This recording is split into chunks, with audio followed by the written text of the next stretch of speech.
I can get a ham sandwich indicted by grand jury. You're listening to Fairplay on JusticeNews.net. And my name is IMRAN. David Thorne has spent the last 2 decades behind the prison walls of Ohio State Prison for a crime he says he did not commit. He says he was wrongfully convicted in 1999 for the brutal murder of Yvonne Lane, who was also the mother of his son. This is Fairplay on JusticeNews.net. Hey David, how you doing, man? Not too bad. What's up? Hey man, it's been a long time waiting, and now finally it's happening, man.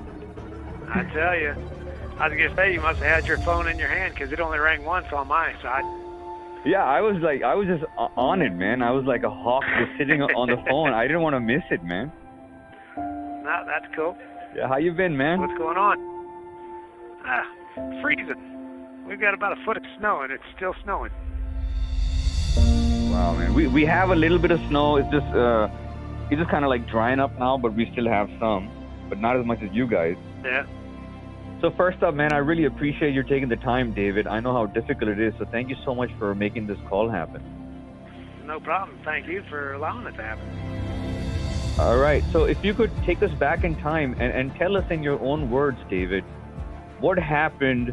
How did you end up in the situation? Do you want me to start from, like, prior to everything happening or once I was arrested? No, man, I want to go back in time exactly, like, let's take one step at a time. Let's go exactly back in time and start from day one. Okay, I guess the best part would be to start when Yvonne and I first got in contact with each other again to go for Brandon's paternity test. Okay. That would probably be the best starting point, I guess. Okay. I didn't know, well, this actually goes back a little bit further. I didn't know that she was pregnant. Essentially, she got pregnant the month that we broke up, which happened to be February. She called me up later saying that she felt that she was having a miscarriage, and this is the first that I'm even hearing that she was pregnant. So I go over to her house, but I told her, I said, look, I have my car apart. The only way I can get over there is if the girl that I'm dating brings me over there. She said she didn't care, that she had to go to the hospital. We go over. She comes out the house, like, dressed as if she's getting ready to go to a club. I mean, she's dressed to the nines. Hair's done, makeup's done. She looked good, and I mean, no way did she look like she was pregnant. She wasn't showing. There was, she had on, like, a heavy sweatshirt type thing, but she just looked like she was getting ready to go out. Then she got mad at me, saying that she didn't think that I was really bringing the girl that I was dating, So they actually started to get into an argument, and she kicked the girl's car that I had showed up in, and she flicked her cigarette in at the girl in the car. Man. I scooped her up around her waist, and I walked her up to the house, and her mom come out. So her mom started talking to her, calmed her down. They walked in the house, and we left.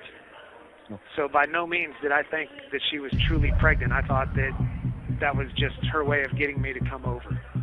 Yeah. Then fast forward, she calls me up saying that I'm going to be getting contacted by Children's Services to come in for a DNA test. I go for the DNA test, and I mean, as soon as I walk in, I see Brandon.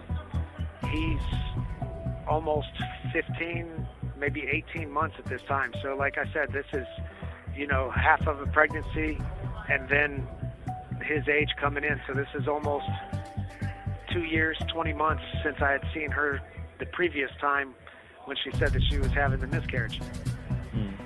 But as soon as I seen Brandon, there was no mistaking. He was mini me. I mean, he looked like me whenever I was his age. All the way to the point that I had him just sitting there going through pictures on the wall of family members, and it was a picture of me. And I asked him, I said, who's that? And he's like, me. And I said, no, that was me when I was a little bit older than you. And he's like, me? And he was actually, he grabbed my nose and turned my face to him and looked me straight in the eye and kind of growled at me like, me? And I'm like, trust me, I dress you better than that. Because, I was in it was early 70s, so figure I was in an all red velour Yeah. sweatsuit that I looked like a skinny little blonde-haired Santa. But I mean, I still had to take the test because, you know, that was mandated by the courts and everything. But her and I talked in the hallway then, and I was over at her house probably 2 days later, and, you know, I was going over to her house, which was actually relatively close to where I worked. So I would go over to the house. I'd stop by sometimes once or twice a day. You know, if I was going for lunch in that area, I'd stop over or whatever, and then, you know, in the evenings I'd go over and spend time, because it's not like I could just pick him up and leave because he doesn't know me. You know, it took him a while to warm up to me to even, you know, just be there at the house playing and everything. But, you know, it didn't really take all that long. But, you know,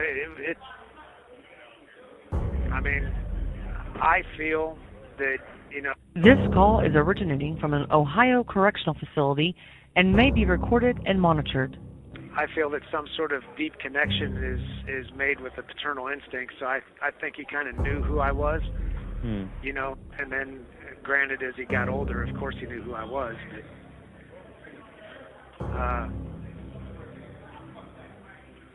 her and I kind of started to resume a relationship to the point that we started talking about, you know, potentially moving and maybe putting the family together.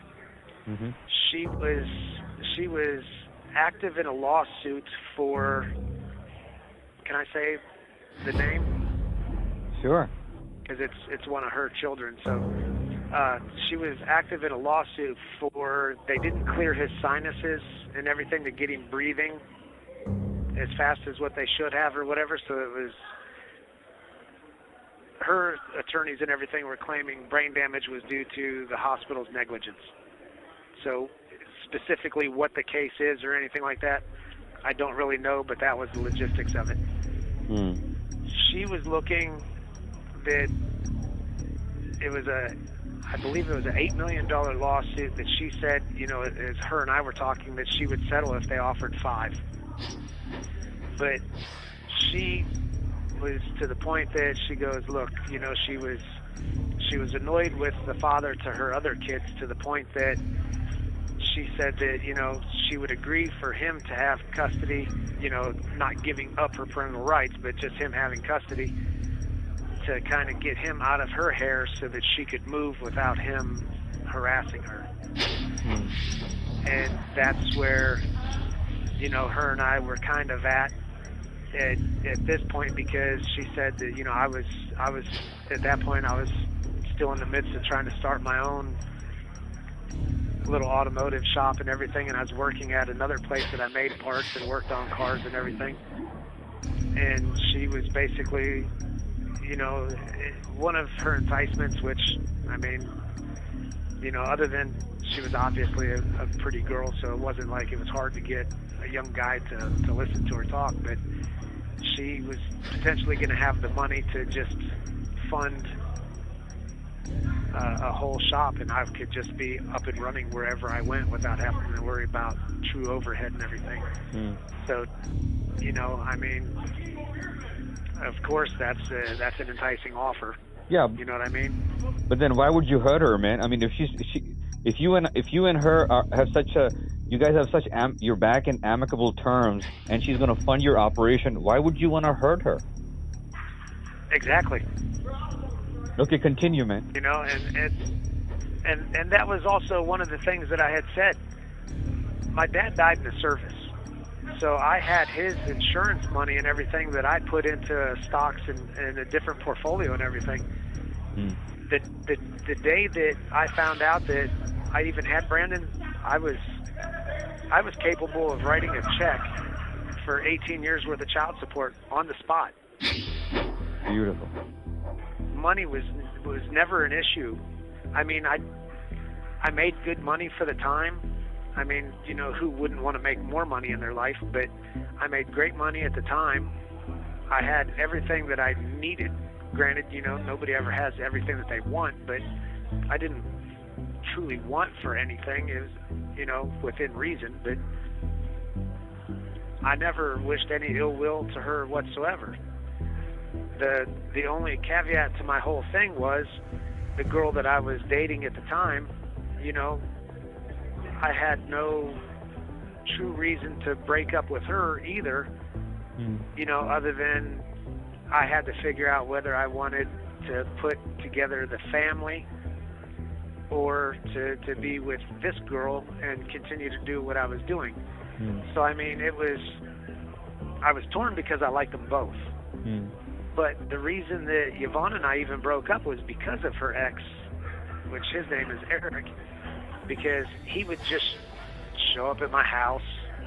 I had painted a car, and I had called the customer up and told him on like a Tuesday or a Wednesday that he could come and pick it up on that Saturday. And Friday night, the dogs start going crazy. I let them out, and they run off towards the woods and everything, and by the time I call them back, I come out with a flashlight going through the yard and everything, and somebody had keyed the car and kicked in the rear quarter.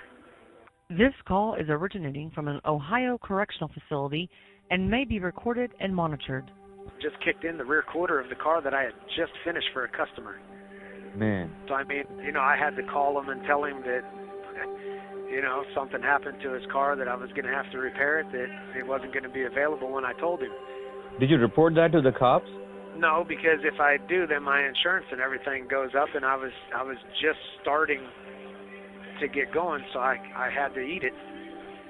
You know, the biggest expense for me was to repaint, and the only thing that truly saved me is that it being a custom color. Whenever you order through PPG and the different, you know, House of Color, those places, when you order custom colors, they give you a set batch. So I had more paint than I needed.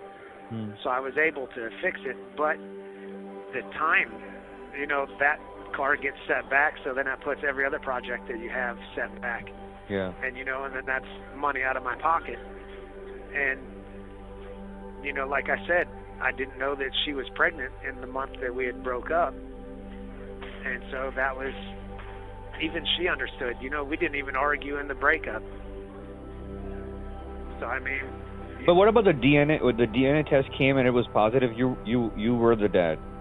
Oh, yeah, I was like 99.999 something.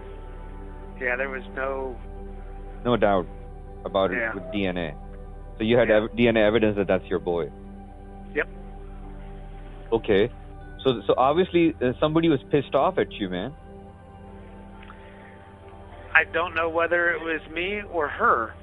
I think that somehow it could have been something that she had going on that nobody really knew about. It just entangled me with shoddy police work.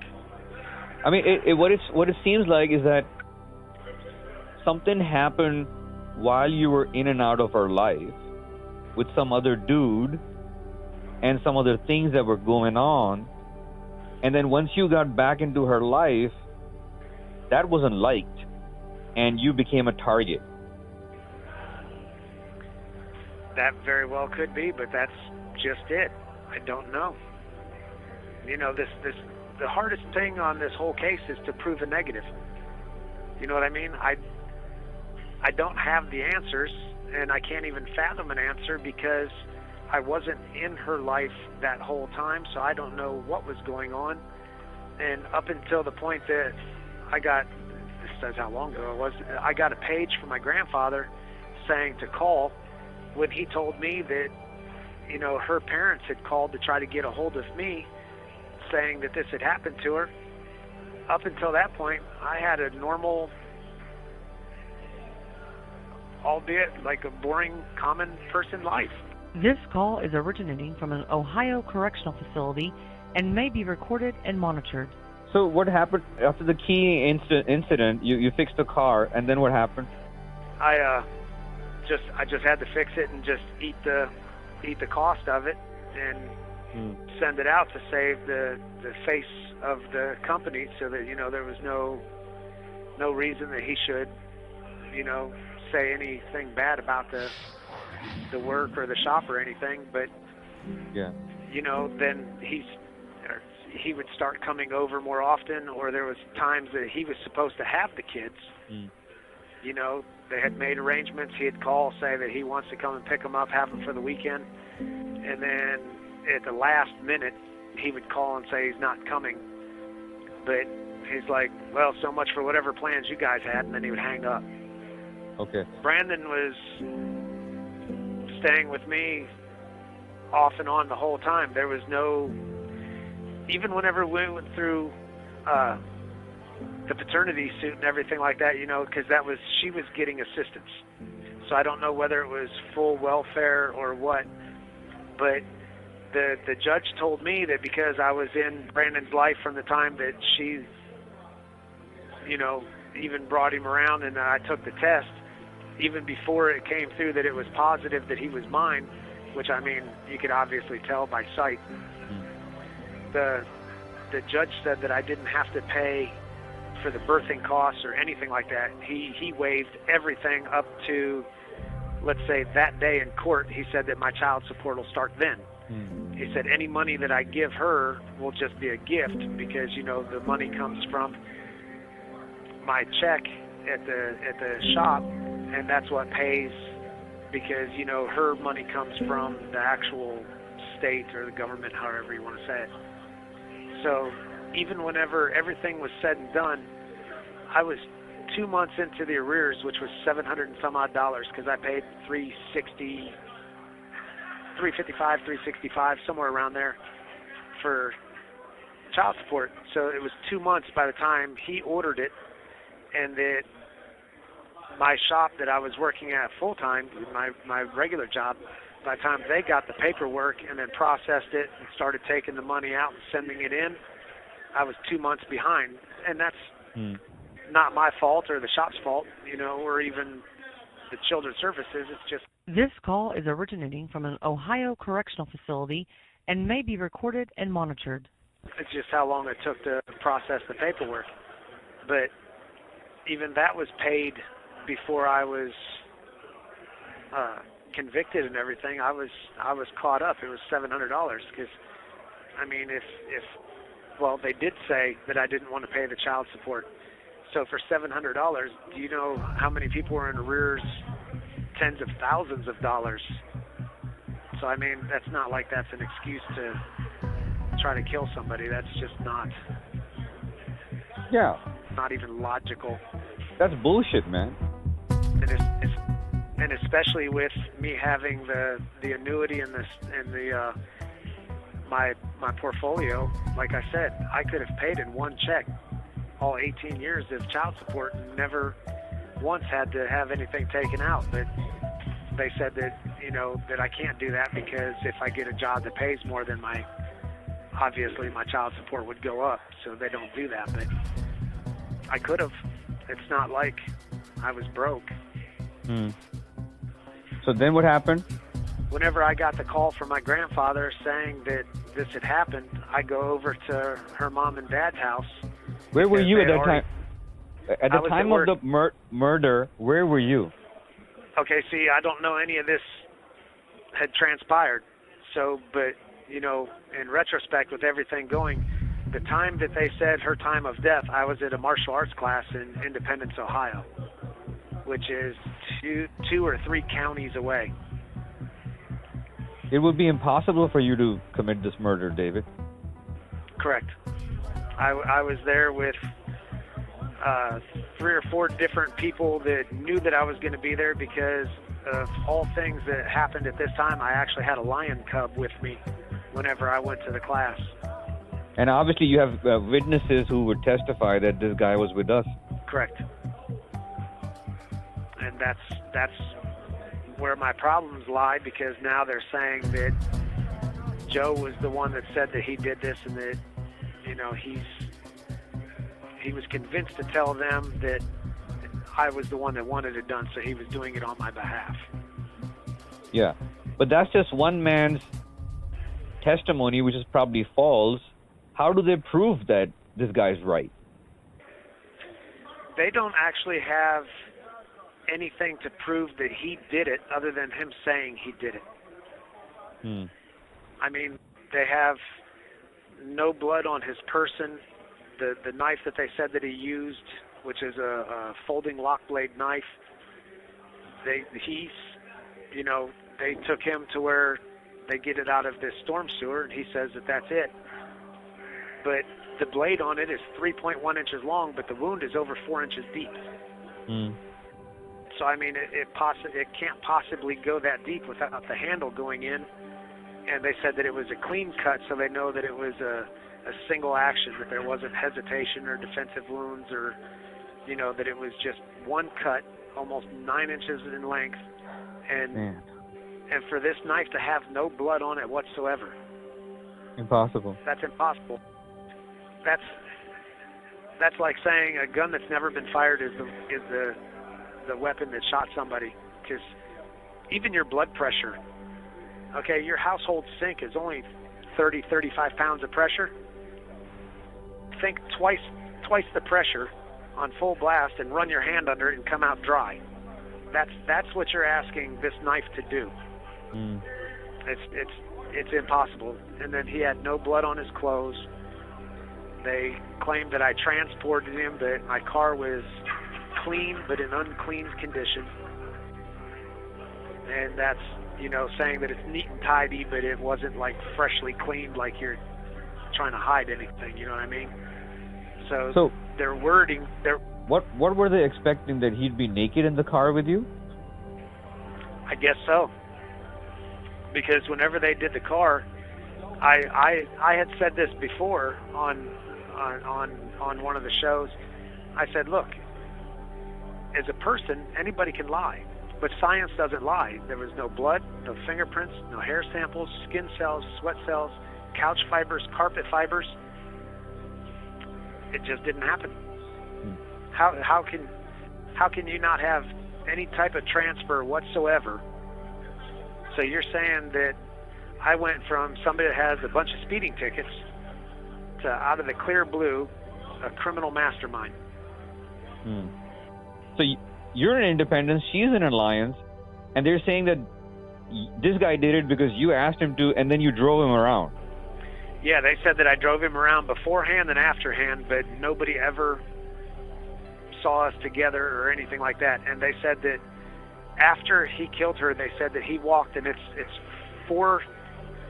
either 3 point whatever miles, almost 4 miles, or 4 point whatever, almost 5 miles from her house to the hotel that he was staying at. There's dozens of car lots, banks, fast food places. Do you know how many security cameras and how many people in the whole city of Alliance that he would have walked past that nobody saw a bloody person walking in? That's not including getting into the hotel to his room, and then where they claim that I picked him up the morning after. And never saw any of this transpire. So without any evidence, they just put together a story and said that that's it. They said that they didn't need to do... Okay, they didn't test DNA in the room. They didn't test DNA on different things in the house. There was chewing gum, a man's ring, cigarettes that were at 2 different... This call is originating from an Ohio correctional facility and may be recorded and monitored. 2 different brands of cigarettes that were in the ashtrays right there in 2 adjoining rooms that they said that this happened in. So there were 2 people there, that means, other than the lady. Well, there had to be somebody there. We don't, and that's what I'm saying is that we need the DNA tested, because there was 2 different brands of cigarettes. So somebody had to be smoking with her. She had her brand and a pack of cigarettes that was there. So whoever was the other one. And then of all things, if you look at like the chopping block that has all the different household knives in it, the steak knives at the bottom, and the like a fillet knife, the big chopping knife, and all the other stuff in them wooden blocks. The big knife, like what you would have from all the scary movies, the big chopping knife that's in the center of it, that one was missing from her house. there was a knife that was the same that was found that they believe is a thumbprint due to the size and the angle that was found on the street going away from her house in the direction that one of two different eyewitnesses that they withheld from me said that they saw somebody leaving the house and going that direction with a black trash bag. So that brings up two things. Why did somebody take that knife? And whoever was leaving that house, there was no forced entry. So whoever was leaving that house, she knew him. No forced. Say again? She knew the guy. She knew whoever it was. So if there was no forced entry and you know him, so evidently somebody was let in, why didn't that person call 911? Because the coroner and everything said that she had died the previous night in around, he said sometime after 7 p.m. He said 7 p.m. and then they kind of elongated the time to allow them having Joe walk from one side of town to the other. But if you know this person, they're already dead in the house. Why didn't you call 911? Because that was not their objective. Correct. And here's the thing. Both eyewitnesses, one person said that they saw a person of this description in the evening. You have 1 minute remaining. One person said that they saw the person of this description in the morning after everything happened. Both of them gave the description of 5'8" to 5'10", shoulder-length brown hair, and 180 pounds. And that. Thank you for using. You're listening to Fairplay on JusticeNews.net. Hello, this is a free call from... David. To accept this free call, press 0. This call is from a correction facility and is subject to monitoring and recording. Hello? Hey, David, how you doing, man? Not too bad. How about yourself? I'm doing good, thank you. I was gonna say, did you get my Yeah. Did you get my email earlier? Yeah, I just got your email, man. All right. Did I wake you up? I had a very, very long night, man. I had to talk to somebody, and I spoke to about 5 o'clock in the morning. Yeah. So, but no worries, man. I mean, I gotta do what I gotta do, and you gotta do what you gotta do. But how much time do we have right now? I have a full half hour. Any time that it calls, I get a half hour. Okay. But I was gonna say, go ahead. If you wanted me to call later, I can call later so that you can get some sleep. Fuck my sleep, man. I want you to back out with your son and go fishing again. I appreciate that, because I need you just as sharp as it is to make sure if there's anything that you have a question on that it's. Yeah, I'm sharp. Okay. If I fuck up, just bring me back. All right. So let's take it from where we stopped. Let's start a day before the murder. Okay.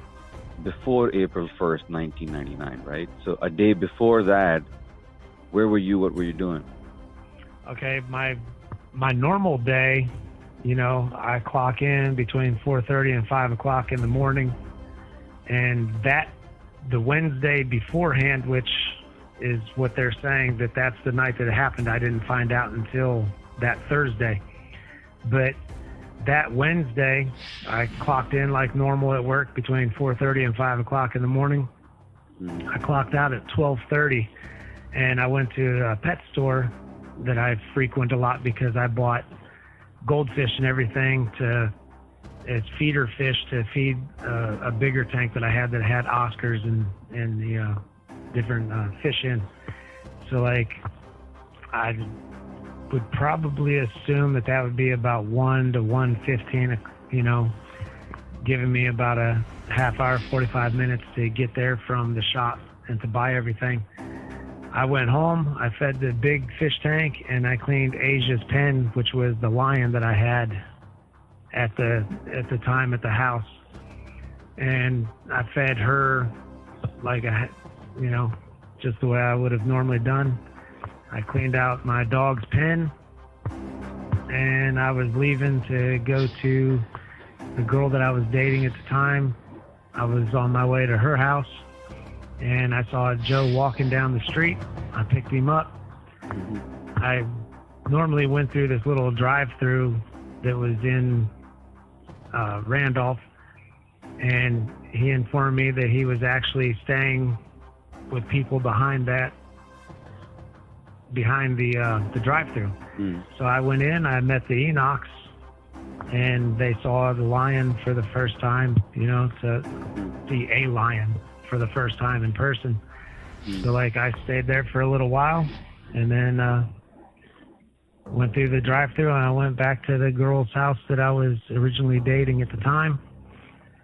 We just waited. I got my ritual was I always went to Subway, because then I would eat half a sandwich, because on my way to my martial arts class, you don't want a full stomach whenever you're rolling and doing all the different exercises and everything. But This call is originating from an Ohio correctional facility and may be recorded and monitored.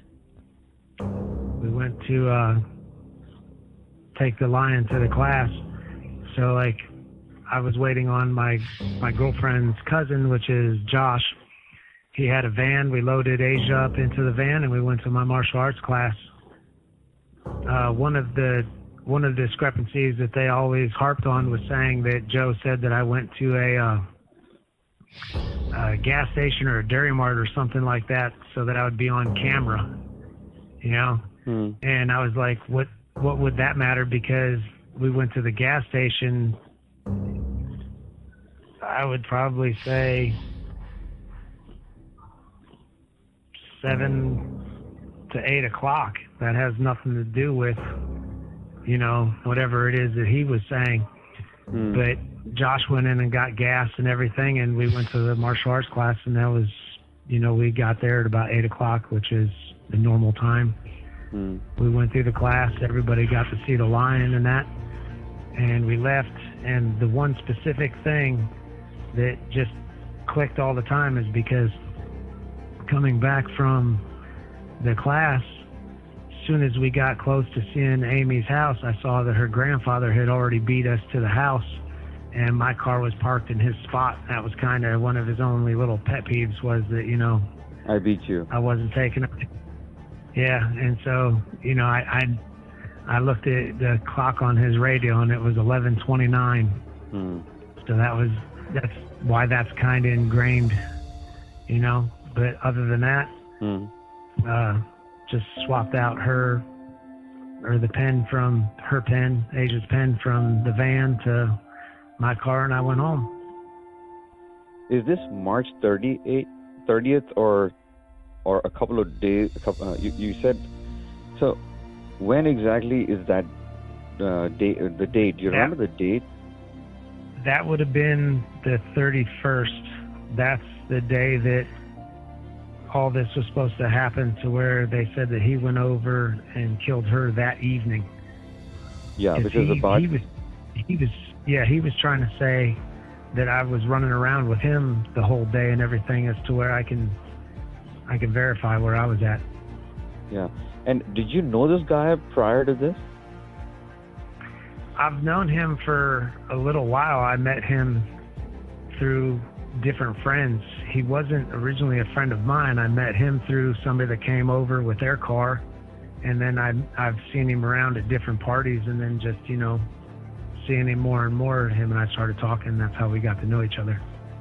And did you guys have any fights or arguments, or do you think this guy had something against you? No. I mean, that was even one of the points that I had made with my attorney, because they're saying that, if I asked this man to do something on my behalf, he told on me for a car window that he broke. He was actually in a physical altercation with somebody and broke a car window. So them people called the cops on him, and then whenever they went to him, he told them that it was me, and he apologized to me afterwards, saying that he was just afraid that his mom and dad would kick him out of the house if he got in trouble. So, When was that? Oh, I have not a clue. Well, how long ago was that? Prior to murder. So that was before 1999? Maybe in the summer of that. Maybe a little bit earlier. That my time has changed since I've been down because it's, you know, I live a perpetual Groundhog Day now, so it's, my time runs together, so I couldn't tell you. It was some time before I was arrested. Yeah. So, not summer. I think the best way to say it is that, you know, sometime before you got arrested. So what happened, David? Then what happened? You reached there to, you were talking about reaching Amy's house, right? Yeah, on the way home. I was going to say that's where I took, you know, Asia's pen from Josh's van, put her in my car, and went home. What did you do then? You reached home, then what happened? I mean, I just put the cat in her pen and everything, and then as I was going to sleep, just to make sure, like, yeah, I got home, because, you know, you're always kind of tired and beat up after classes like that. Amy would call, and I actually had the phone records that they had given us and everything. So it said that I had gotten a call from Amy at 12:10 a.m. and the conversation lasted for 13 minutes and 46 seconds. And so then after I talked to her, I just took my shower and went to sleep.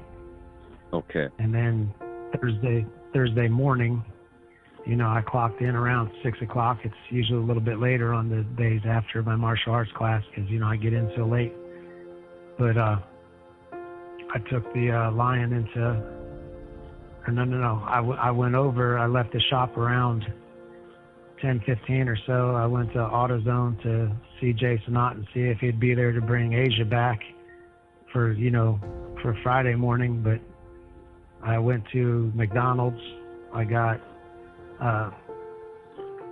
breakfast and everything for the guys at the shop and everything, but they didn't get the order right. So I went back in and because they didn't get the order right. So I go back in and they gave me pretty much almost all the food and everything that was left because they were switching, going from breakfast to lunch. So anything that was up there, they just threw in the bag, and I took it back to the shop. And that's one of the things that Charlie even testified to, is that whenever I came back, that the food was still warm. And this call is originating from an Ohio correctional facility and may be recorded and monitored. Then you fast forward to about 12:30. That's whenever I got a page from my grandfather saying what had happened, and I flew over to Yvonne's parents' house. And whenever I walked in, you know, her mom was crying, but her dad was walking up from the basement. It's like a bi-level house. So when you walk in, you either go steps down or steps up. He was coming up the steps. He had laundry.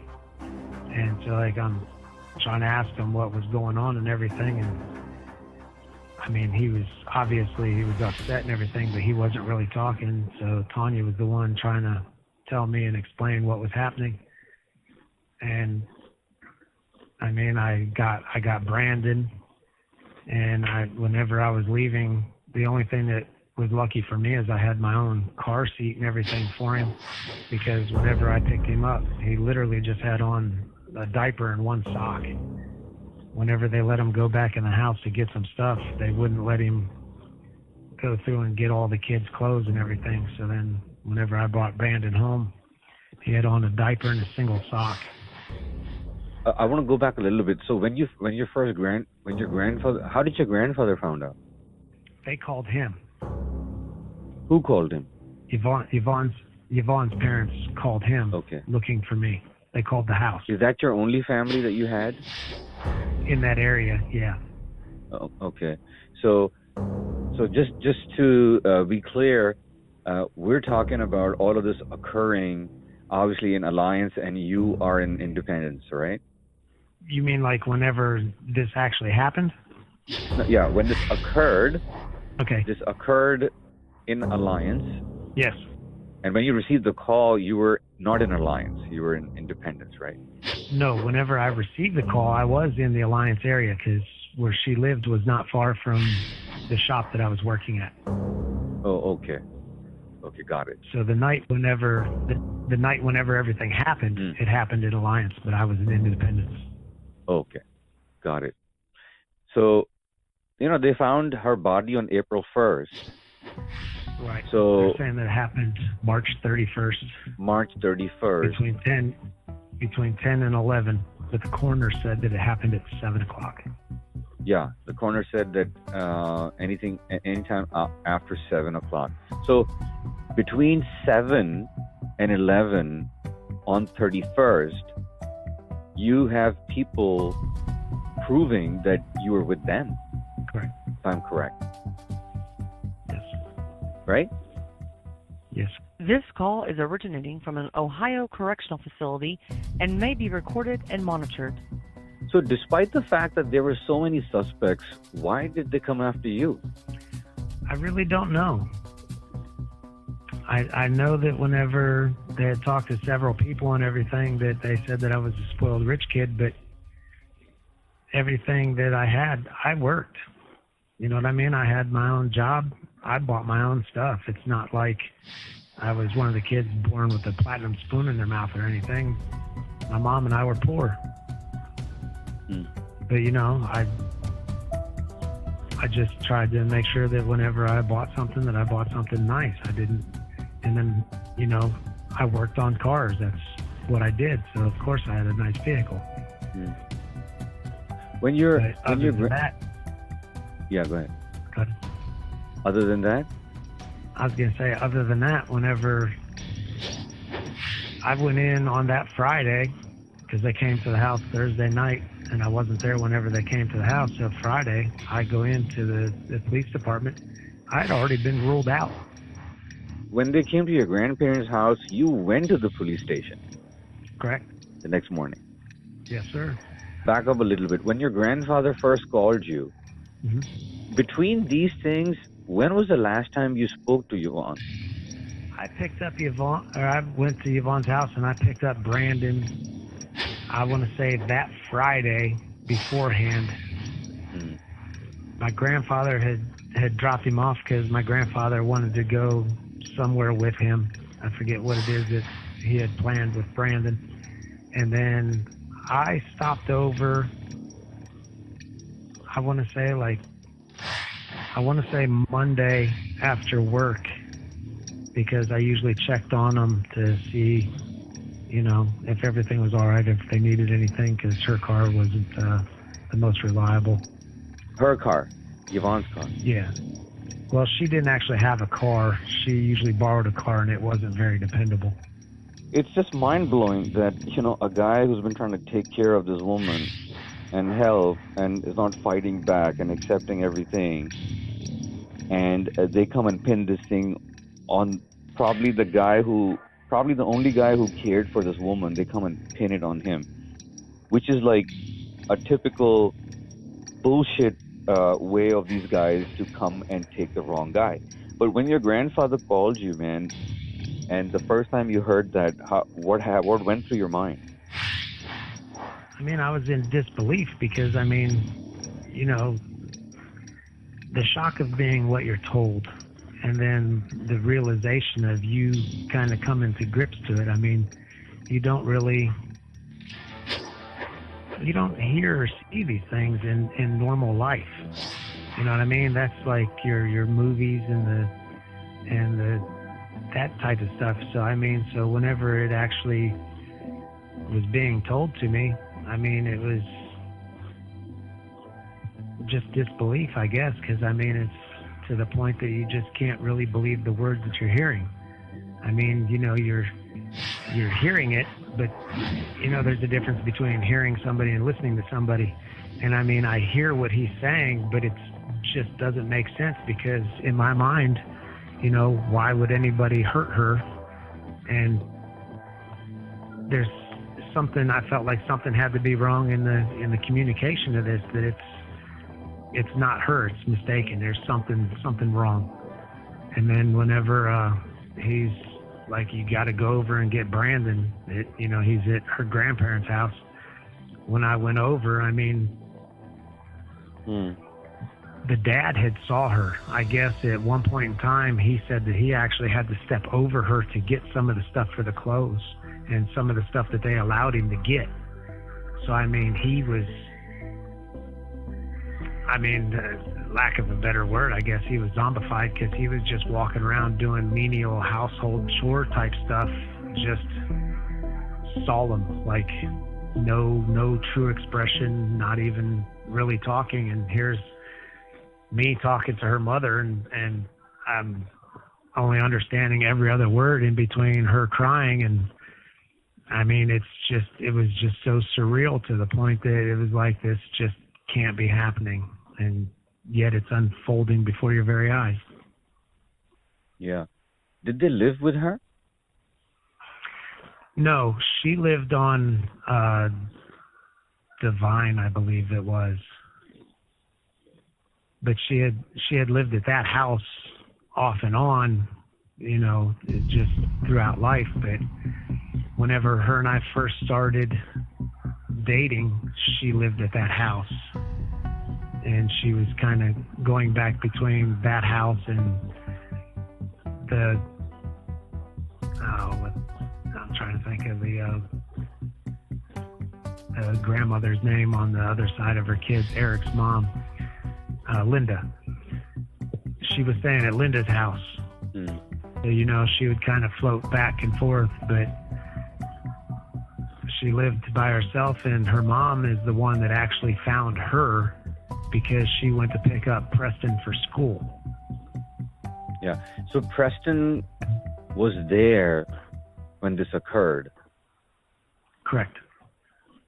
Shit, man. Preston was there. Brandon was there. Trenton and Vinny. This call is originating from an Ohio correctional facility and may be recorded and monitored. Tony, which is her oldest, wasn't there. He stays with her mom and dad. But to this day, even Preston has done interviews and everything on my behalf where, he said he's heard everything that's been said, and, from him knowing me back then, which he admits that, he was young, but he said that he's, looked into things and questioned different things on his own, and he himself believes in me. And it's not like it's just my son that believes in me because I'm his dad. This is another child of the victim, somebody that was obviously brutally murdered, and he still has faith in me. I think the entire United States of America believes you, except the fucking bastards who are trying to screw you. Yeah. Yeah. Except the people who are trying to put you down, everyone else believes you. And that's where I've been fighting for DNA so much, because they say that I'm not entitled to it because they concede that I'm not there. But then they say Joe's not entitled to it because he took a plea bargain. But because he pled out to murder or hire, anybody that pleads out to murder or a higher charge are unable to withdraw their pleas. Anything else you can withdraw your plea on and try to fight your case, except for whenever they arrest you and book you on murder. If you plea out to that, you cannot withdraw your plea. Yeah. And he came in. Go ahead. No, I was going to say he came in for a post-conviction. He testified that he didn't do it, that I never asked him to do it, and that's where we brought in one eyewitness came in and said that, he saw somebody coming out of the house in the morning with a trash bag that was 5'8", 5'10", shoulder-length brown hair, and about 180 pounds. And in the direction that he went between the houses, that's where they found the butcher knife that would be like the big knife that was in the center of your chopping block of the collection of household knives. And it has a thumbprint on it. And once again, that person's leaving a house that was entered without force. So evidently, This call is originating from an Ohio correctional facility and may be recorded and monitored. so this is somebody that knows her, and they never called 911. And the fact is that I'm 6'1", I wear a size 12 shoe. My co-defendant is 6'4", and he's probably a 12, if not better. And they've got a size 10 footprint in the blood. Yeah. That nobody can account for. And the problem with Joe's plea and everything else is that it was coercion. Yeah. I mean, clearly the guy was put in a position, forced and coerced, and lied to that you're in the next room, and then try to squeeze something out of this guy. It seems like the people who were trying to coerce Joe to get something out of it against you are trying to hide someone. It seems like it. I mean, I'm just trying to put two and two together. Yeah. Actually, there was a cop that was in the area that she had a complaint against, and also Linda. He had gone to jail after this, and I want to say that it was for rape. But I know that he's had issues and that he was discharged from the police department. Yeah. And like anybody else, just over the course of, multiple interviews with different people in town and anybody, because my wife has been my champion on this so far. She's gone and interviewed people that even the detectives and everything that have done other shows said that they wouldn't go and talk to. And to be honest, most of them didn't go and talk to him. So therefore, everything has been skewed, because even the detectives and my own attorneys never validated my own alibi. They keep trying to put me with Joe, as to where at one point in time I said that I'm at a pet store. I'm buying goldfish as feeder fish for another fish tank. They never went there. You could have verified my receipt. You could have asked somebody if they saw me there. You could have seen, for all intents and purposes, his security cameras. Yeah. And then that would show that I'm not with You have 1 minute remaining. You're listening to Fairplay on JusticeNews.net. Hello? Yeah, man, you're like clockwork, man. Yeah. It's just an act of God that you've been able to keep your sanity and stay sane and continue fighting this.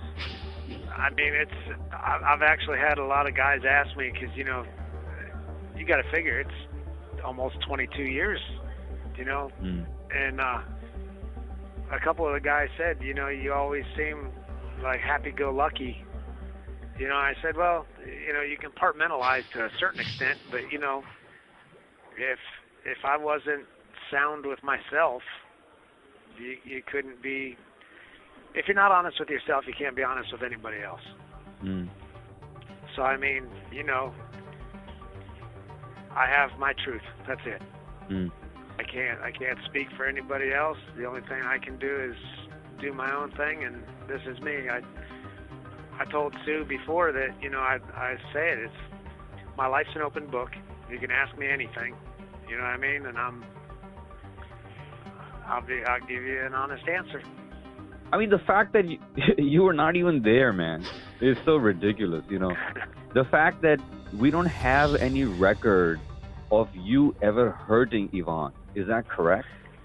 Yeah, I had only one time was it anything that was of an altercation, and it was a car door.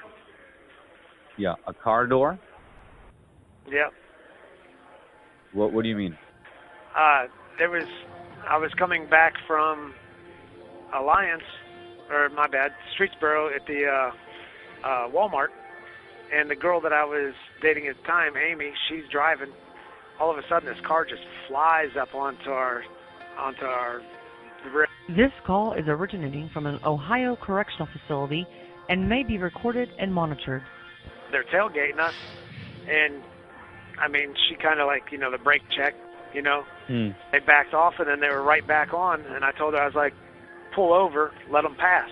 Yeah. When she pulled over, they pulled over. So I get out of the car. The guy gets out of the car. He's arguing with me, but I told him, I'm like, man, just get off the ass of our car, you know. And we kind of got into an argument there, and I kicked the door shut. That's it. And she was in the car. Yeah, Amy was the one driving the car. And who was with that guy? That was actually Dick Badger, which happens to be a sit-in judge in the county that I lived in Portage County. And was who was with her? Who was with the guy in the car? His wife. Okay. So probably has nothing to do with the case, right? Nothing. Yeah. But there is no record of you ever hurting Yvonne. No. Yeah. I have no record of hurting any woman that I've ever dated. Yeah. And then out of all of those people, they would come after you.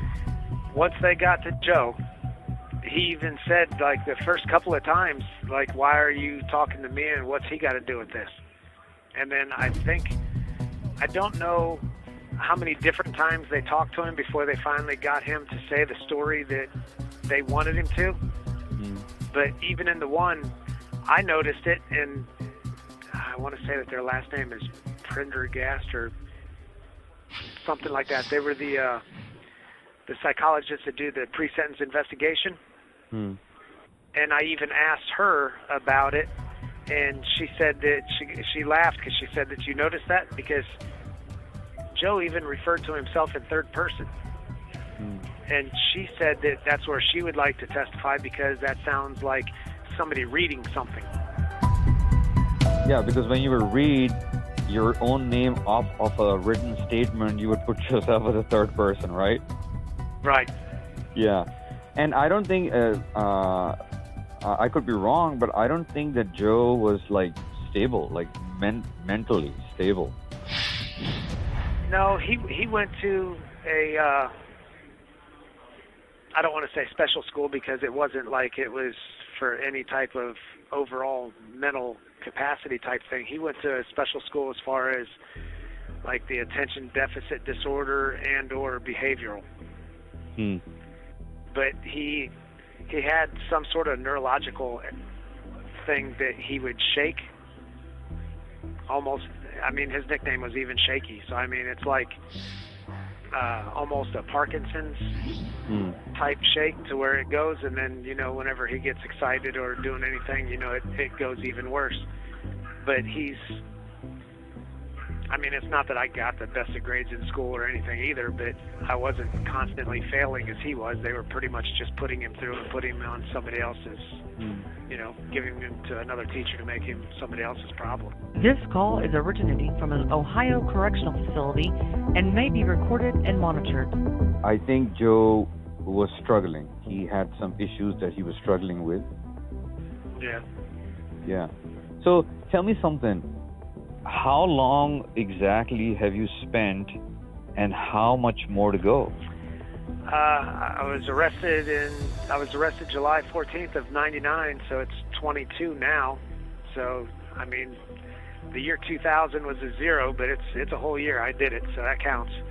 So you figure I've got 22 in, and even though they gave me 20 years jail time credit so that I see the parole board in my lifetime, because I guess it's mandatory that you see the parole board once in your life, and I would go up to see the board in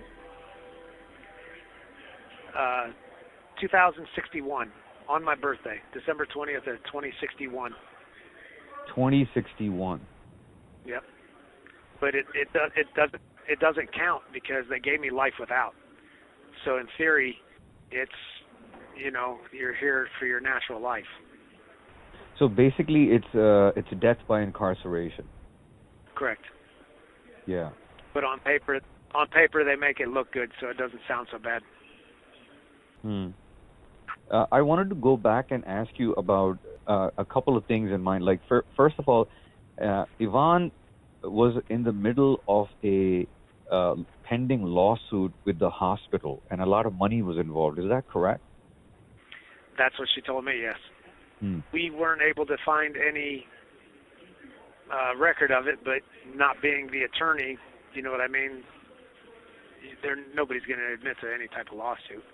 Hmm. But she had paperwork that she had, I think, almost $100,000, where she was going to give it to certain family members and certain friends as she wanted to leave, and then she wanted them to be not necessarily, you know, over money, but kind of pay off everything that they owed or whatever, and just kind of get them caught up in life and leave it at that. Yeah. And thank God that you were somewhere else. I mean, you have a perfect alibi. Because, I mean, just imagine that even after having a perfect alibi, they came after you. So God only knows what must have happened if there was no alibi. Oh, yeah. They hung me out to dry knowing that it's not me. They don't care. I mean, it's as sad as it is. It's as simple as that. They don't care. There was even the one, whenever they went up to try to interview one of the detectives on there, in his own words, he said, "Let him out. I don't care." So, I mean, what is that? I mean, because if you're the detective and you know that somebody is completely guilty, you would have never said, "Let him out." Yeah. Because if you felt strong enough to get into law enforcement, to be a policeman, to put criminals away, you would do everything in your power to make sure that you kept somebody away. Mm. That's not something that they would just throw out there as a joke either. Yeah, it would go against the whole thing. It just turns the case upside down. The detective is saying that, "Let him out, I don't care." Right. Yeah. So would he come on record and fight for you? I highly doubt it, because he didn't Yeah. even want to talk to them. He talked to them over the car as he just walked away. Hmm. Okay, so it was just like, okay, do whatever you want to do, I don't care. Essentially, at least that's what was conveyed to me, because I'm getting everything secondhand. Which is ridiculous, you know. You should be calling the shots.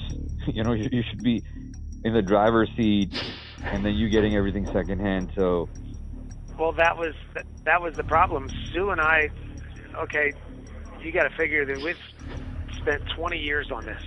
Everybody else just kind of reads the website in 20 minutes. So, there's people that she has talked to and people that have said that you need to talk to this person and so forth and so forth. The snowball effect, but that's the problem. We gave them a list. This call is originating from an Ohio correctional facility and may be recorded and monitored. We gave them a comprehensive list of everybody that they needed to talk to. And yet, the only ones that they really talked to are the ones that were against me at the trial. And they never really tried to seek out anybody else that was on my benefit. yeah, it's 2 decades of unjustness and unfairness that those who would help you exonerate are never put on the record, which is like really, really fucked up for me. I just don't understand how this could occur, but it has occurred. Yeah, over and over, because there's, of all things, 2 different eyewitnesses that they withheld from me for Brady violations. Absolutely. Those incidents they've gotten other people out, and yet I've had 2 of them and they've thrown it away. The DNA they won't do, the footprint in the blood doesn't match anybody's size. They got a foot or a fingerprint on a knife that doesn't match either one of us, and yet they still say that could potentially be the murder weapon. These are different things that, have gotten other people out, and yet all mine are considered, how they eloquently said it, that it was, harmless error. Just my life, so they don't care. I sit here and eat ramen noodle soups, and they go to dinner.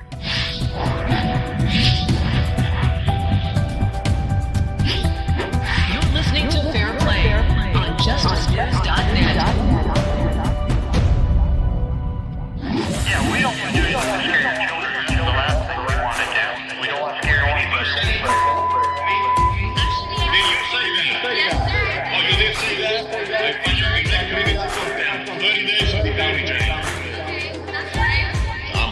Fuck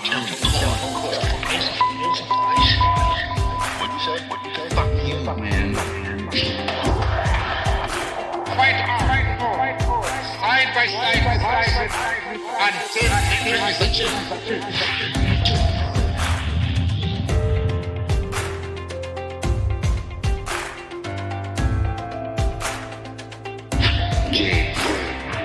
What he will send.